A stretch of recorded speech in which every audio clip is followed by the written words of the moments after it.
ये कहानी है भारत के सबसे बड़े वित्तीय घोटालों में से एक की। एक ऐसी कहानी जहां सपनों के सौदागरों ने भरोसे की कब्र खोद दी। ये कहानी है 17,520 करोड़ रुपए के उस विशाल घोटाले की जिसने रातों रात अमीर बनने का ख्वाब दिखाकर 31 लाख लोगों की जिंदगी भर की कमाई लूट ली। ये कहानी है पूर्वी भारत के सबसे बड़े पोंजी घोटालों में से एक रोज वैली स्कैम की। जरा सोचिए, कोई आपको ऐसी स्कीम बताए जिसमें आपके पैसे कुछ ही सालों में दोगुने तिगुने हो जाएंगे और बदले में आपको जमीन का एक टुकड़ा या किसी आलिशान होटल में छुट्टियों बिताने का मौका मिलेगा।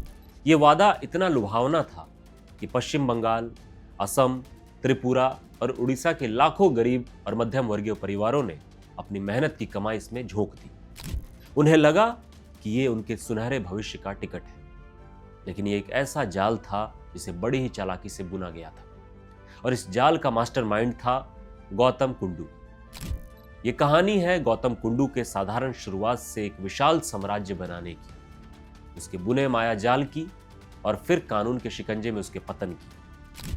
चलिए जानते हैं कि कैसे रियल एस्टेट और टूरिज्म के नाम पर आम आदमी की जेब काटी गई और कैसे आज भी लाखों लोग अपने पैसे वापस पाने के लिए संघर्ष कर रहे हैं।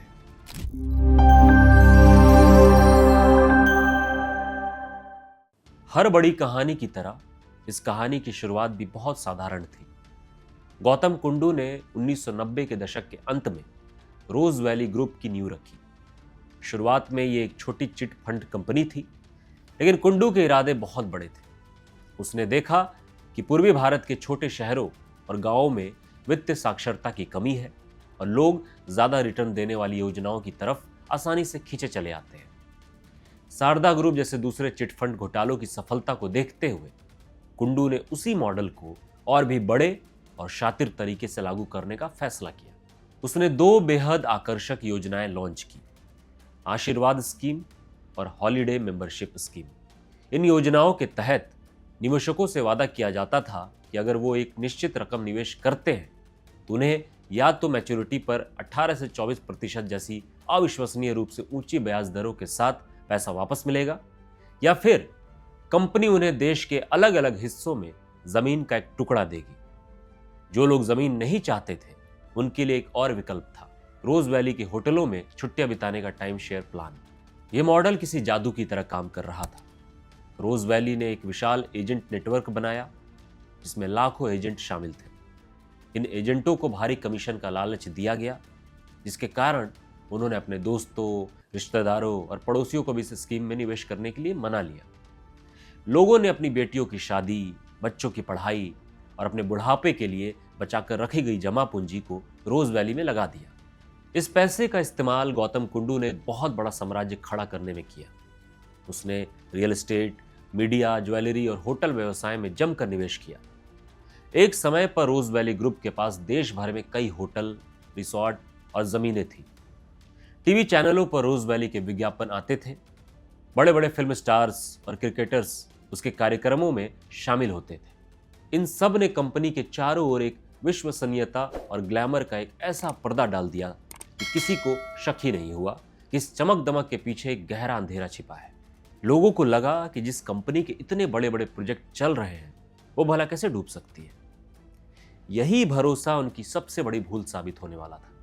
तो सवाल ये उठता है कि आखिर ये घोटाला काम कैसे करता था। रोज वैली का पूरा ढांचा एक क्लासिक पोंजी स्कीम पर आधारित था। पोंजी स्कीम का मतलब है एक ऐसी धोखाधड़ी वाली निवेश योजना जिसमें पुराने निवेशकों को पैसा चुकाने के लिए नए निवेशकों से पैसा लिया जाता है। इसमें असल में कोई मुनाफा नहीं कमाया जा रहा होता, बस पैसे को एक हाथ से लेकर दूसरे हाथ में घुमाया जाता है। आइए इसे और आसान भाषा में समझते हैं। मान लीजिए कि 100 लोगों ने रोज वैली में 1-1 लाख रुपए जमा किए। कंपनी के पास कुल 1 करोड़ रुपए आ गए। अब जब इन पुराने 100 लोगों को रिटर्न देने का समय आया तो कंपनी ने कोई बिजनेस करके मुनाफा नहीं कमाया। इसके बजाय उसने 200 नए निवेशकों को अपनी स्कीम बेचकर उनसे 2 करोड़ रुपए जमा कर लिए। अब इसी 2 करोड़ में से पुराने निवेशकों का मूलधन और थोड़ा सा मुनाफा लौटा दिया गया। बाकी बचे पैसों से गौतम कुंडू और उसके सहयोगी ऐशो आराम की जिंदगी जीते। नए होटल खरीदते और कंपनी की झूठी शान शौकत को बनाए रखते। यह चक्र तब तक चलता रहता जब तक कि नए निवेशक आने बंद न हो जाएं। जैसे ही नए पैसे का प्रवाह रुकता है, पूरी स्कीम ताश के पत्तों की तरह ढह जाती है। और रोज वैली के साथ भी ठीक यही होने वाला था। कंपनी ने अवैध रूप से जनता से 17,520 करोड़ रुपए जुटाए थे। यह सब भारतीय प्रतिभूति और विनिमय बोर्ड यानी सेबी की इजाजत के बिना हो रहा था।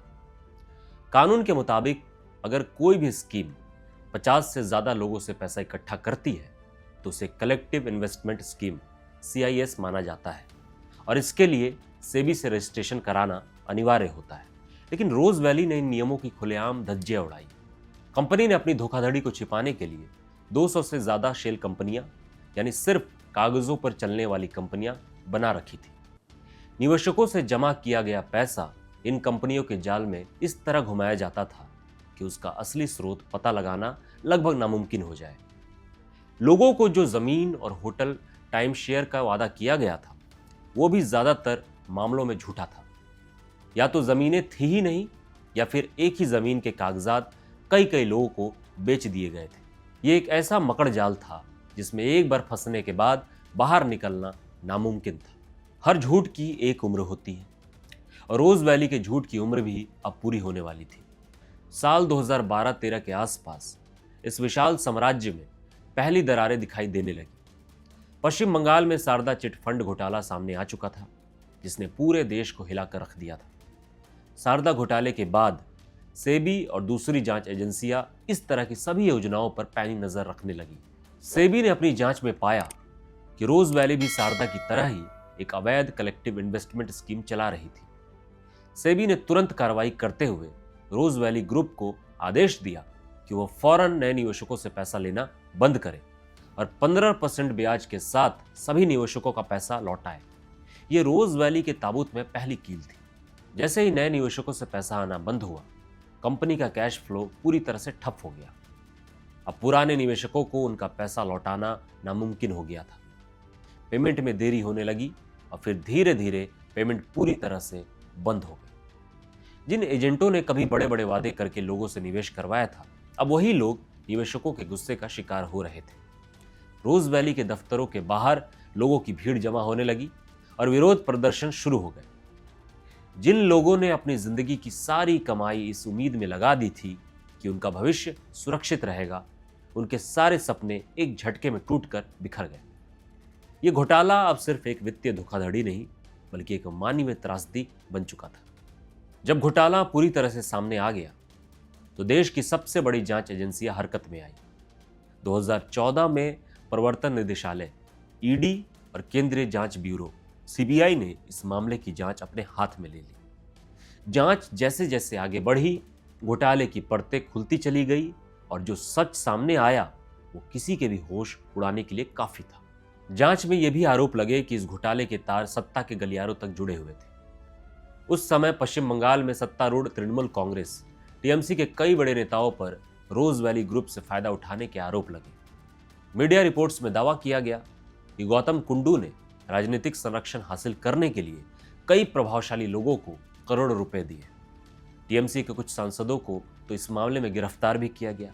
इन सबके बीच जांच एजेंसियों का मुख्य निशाना गौतम कुंडू था। ED ने अपनी जांच में पाया कि कुंडू निवेशकों के पैसों से एक बेहद आलीशान जिंदगी जी रहा था।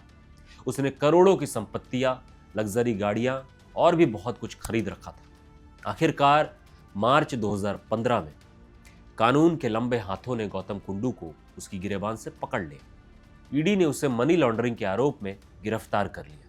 उसकी गिरफ्तारी पीड़ितों के लिए न्याय की दिशा में एक बड़ा कदम थी, लेकिन उनकी असली लड़ाई तो अभी शुरू होनी थी, अपने डूबे हुए पैसों को वापस पाने की लड़ाई। ED ने देश भर में रोज वैली की संपत्तियों पर छापेमारी शुरू की और उन्हें जब्त करने लगी। जांच में पता चला कि रोज वैली ग्रुप ने 2900 से भी ज्यादा बैंक अकाउंट्स का इस्तेमाल करके पैसों को इधर उधर किया था। ED ने अब तक हजारों करोड़ रुपए के बाजार मूल्य की संपत्ति जब्त की थी, लेकिन सवाल यह था कि इन जब्त की गई संपत्तियों को बेचकर 31 लाख पीड़ितों को उनका पैसा कैसे लौटाया जाएगा। गौतम कुंडू की गिरफ्तारी और कंपनी के पतन के बाद सबसे बड़ी चुनौती थी 31 लाख निवेशकों को कुछ राहत पहुंचाना। ये वो लोग थे जिनमें से ज्यादातर गरीब और निचले मध्यम वर्ग से थे, जिन्होंने अपनी जिंदगी की पाई पाई जोड़कर इस उम्मीद में निवेश किया था कि उनका बुढ़ापा सुरक्षित रहेगा या वो अपने बच्चों के सपने पूरे कर पाएंगे। लेकिन उनके सारे सपने टूट चुके थे। कई परिवार सड़क पर आ गए।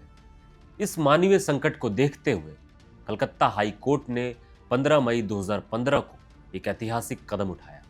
कोर्ट ने रोज वैली संपत्तियों का निपटारा करने और निवेशकों को उनका पैसा लौटाने की प्रक्रिया की निगरानी के लिए एक एसेट डिस्पोजल कमेटी एडीसी का गठन किया।